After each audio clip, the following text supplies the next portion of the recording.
Right now, somewhere in your day, there is a task you already decided to do. You made the decision. You even felt good about it. And somewhere between deciding and doing, something hijacked you. Here's the question that should actually bother you. If your brain already agrees with your goals, who exactly is sabotaging them? Because it's not a lack of willpower. It's not laziness. It's not that you're somehow broken.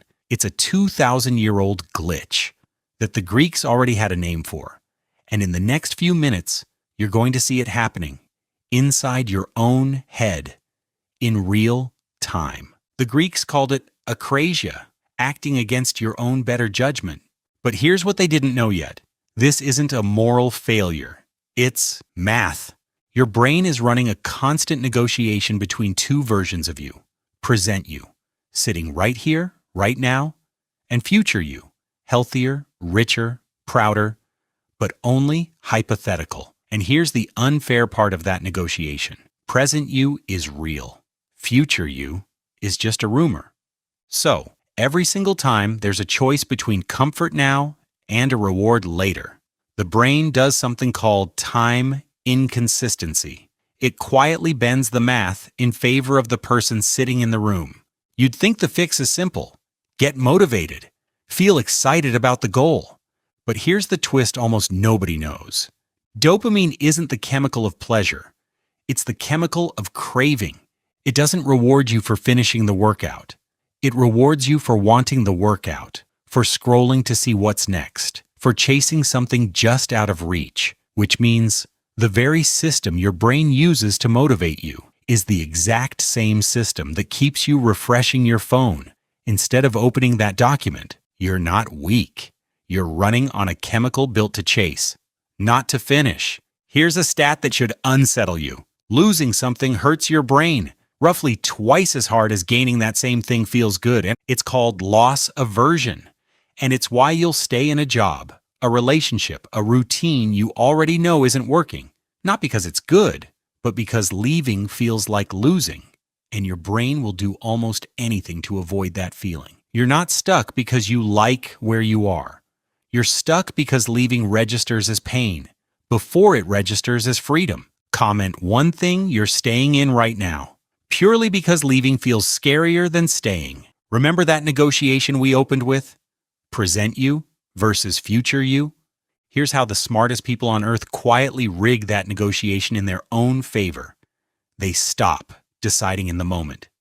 Because in the moment, tired, stressed, present you always has the upper hand. Instead, they use something called an implementation intention, an if-then plan, locked in ahead of time. Not, I'll meditate today, but if I finish my coffee, then I sit for 3 minutes of breathing. And this isn't a small trick. Studies show if-then planning can double, sometimes triple, your odds of actually following through because you're not fighting present you anymore. You already won the argument before it even started. But here's the twist inside the twist. You can change this on a purely physical level in under a minute. Slow your breathing, 4 seconds in, 6 seconds out. That single shift moves your body out of fight or flight and into what scientists call pause and plan, and your willpower comes back online almost immediately. Or try this. Stare at one fixed point for 30 seconds.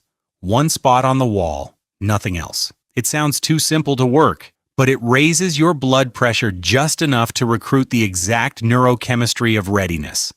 And studies show it can make hard effort feel up to 17% easier. Your brain isn't asking for a personality transplant.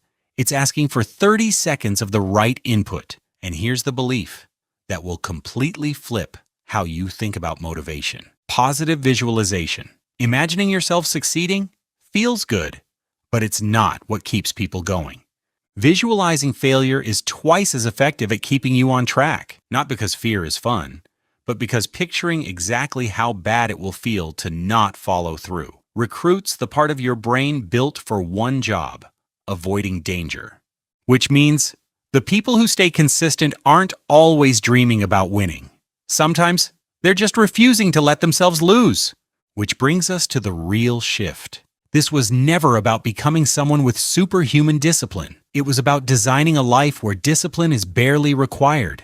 Commitment devices, locking your phone in another room, automating the savings transfer, removing the choice before you're tired enough to make the wrong one.